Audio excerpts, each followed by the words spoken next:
Student, today we are going to discuss some theorem of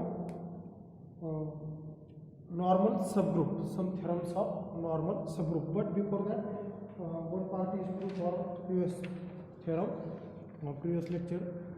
So here first implies second, second implies third, and third implies one. Okay, here first implies second means G inverse belongs to H, then G inverse equal to H.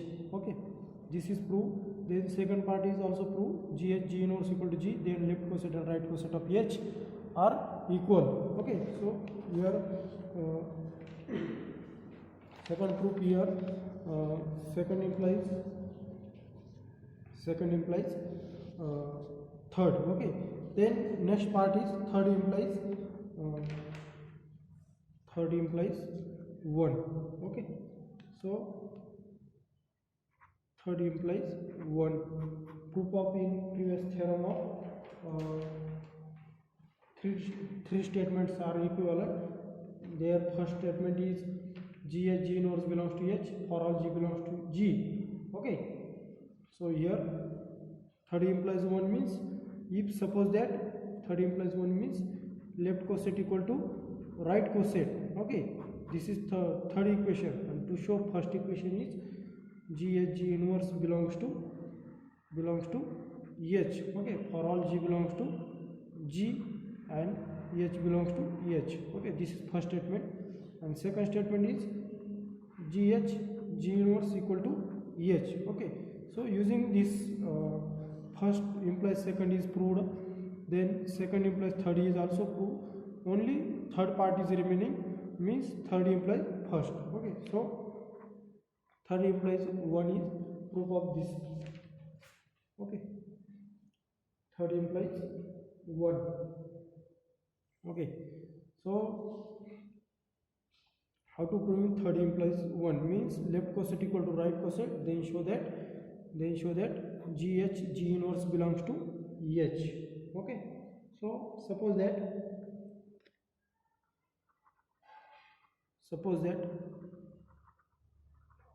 GH equal to HG means left coset of H equal to right coset of G.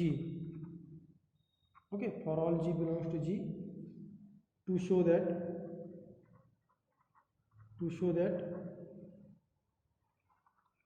G inverse, this is belongs to in H for all G belongs to G. Okay, and H belongs to H, to show that G inverse belongs to H. This is first statement.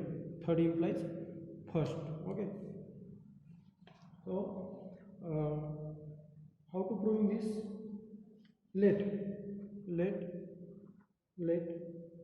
Here choose one element from GH.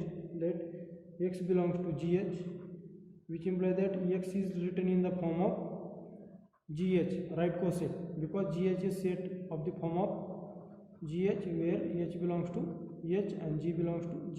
This is of the form, and X is element of GH, which implies that X is must be written in the form of GH. Okay, so this is X G.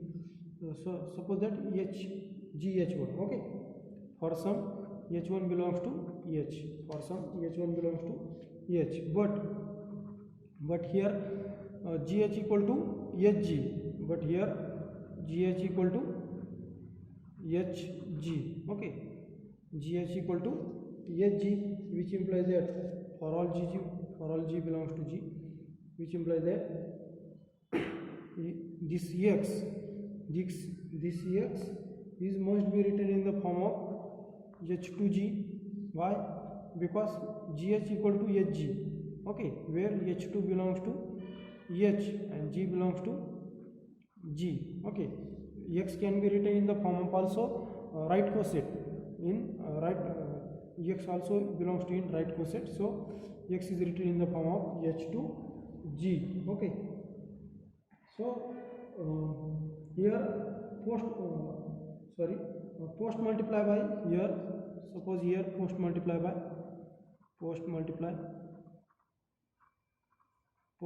by G inverse, then X G inverse equal to H2 into G into G inverse, which is their value H2 by using associativity G into G inverse.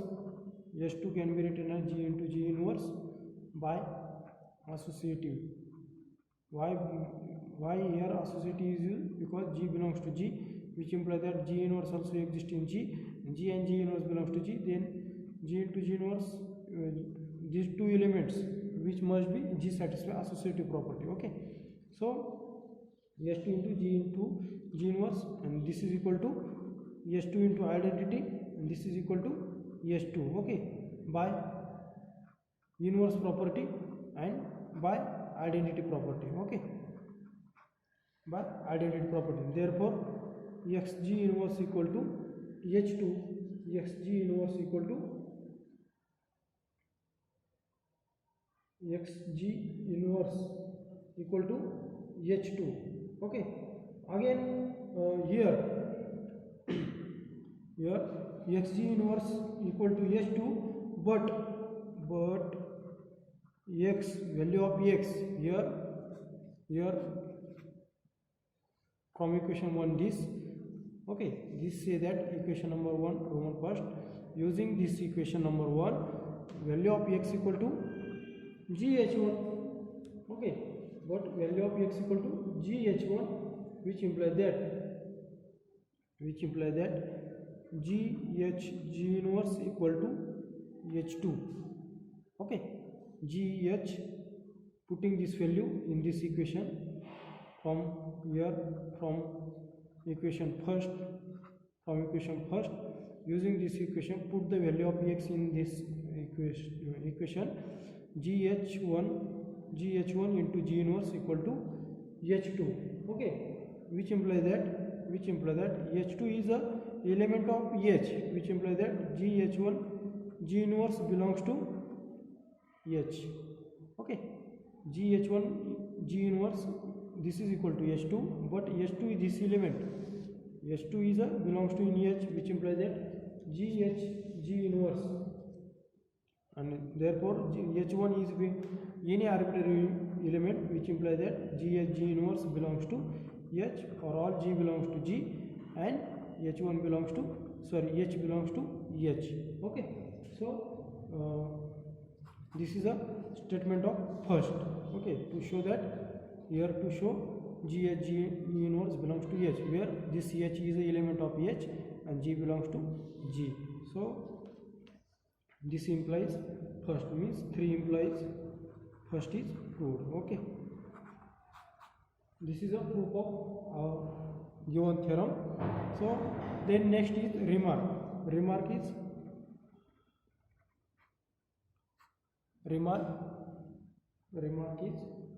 from above theorem,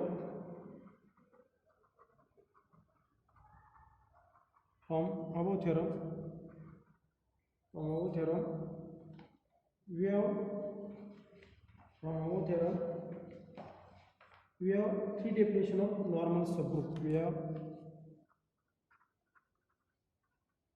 three definitions of normal subgroup. Okay, their first definition is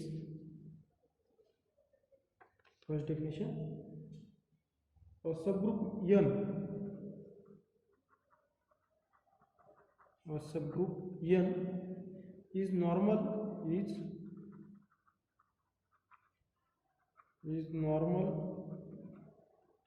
subgroup of G, if G and G inverse belongs to N.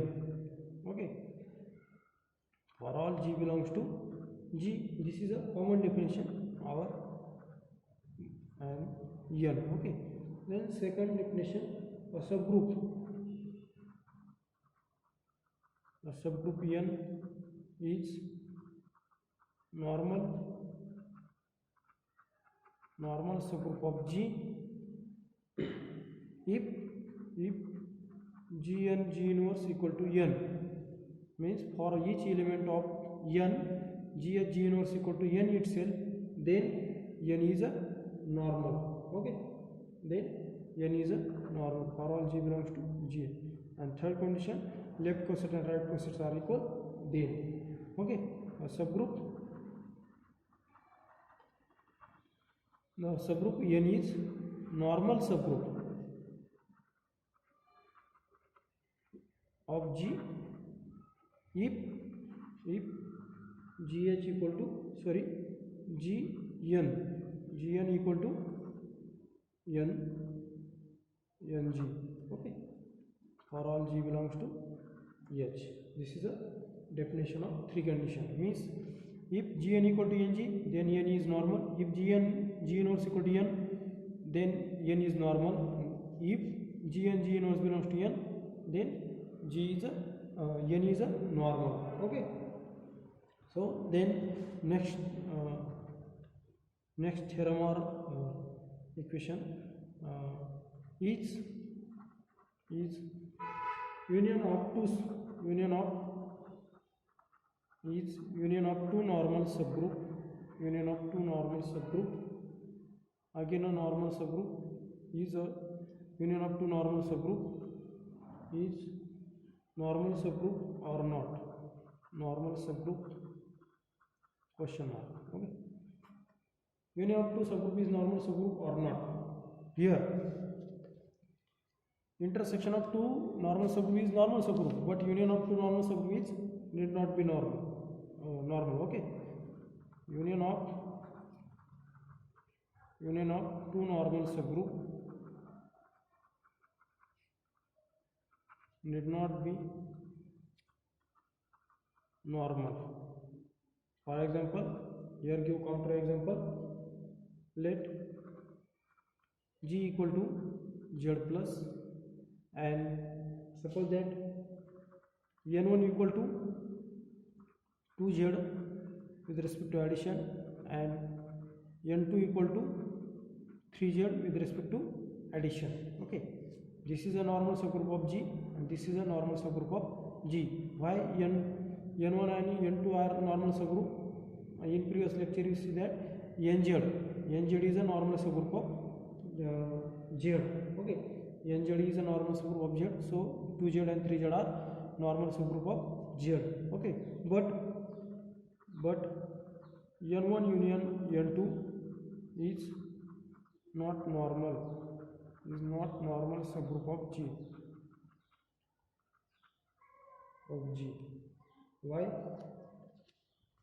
In fact, because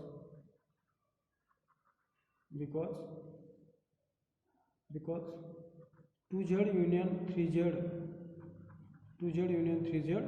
is not subgroup of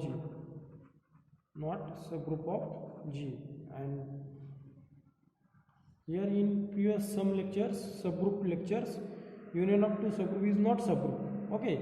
Using this fact, for normal subgroup, the firstly given subset of G is a firstly subgroup, okay. N1 and N2 are firstly to subgroup, N1 and N2 are subgroup, then we say that a normal subgroup. So here 2Z and 3Z are normal subgroup, but here union 2Z union 3Z is not a subgroup, which implies that 2Z union 3Z is a not normal subgroup, okay. So because 2Z union 3Z is not normal subgroup, 2Z equal to elements which contains of the form of 0 plus minus 1 plus minus 2 plus minus 4 plus minus 6 and so on, and 3Z is a element contain 0 plus minus 3 plus minus 6 and so on. Their union 2Z union 3Z equal to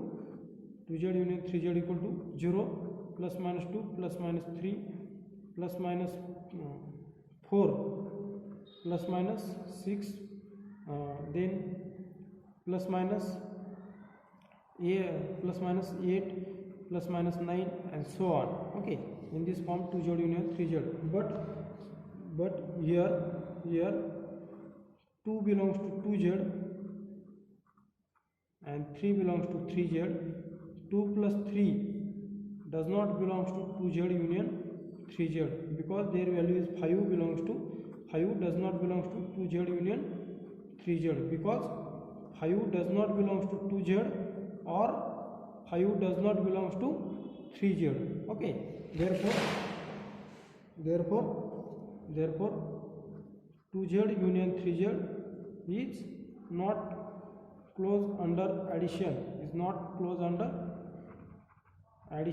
and therefore 2z union 3z is not subgroup,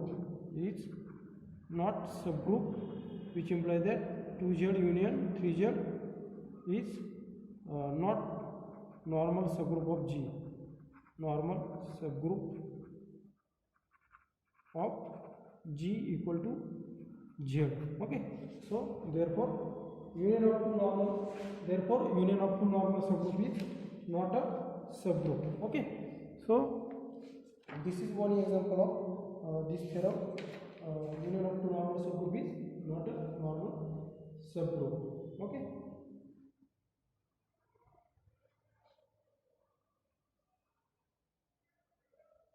then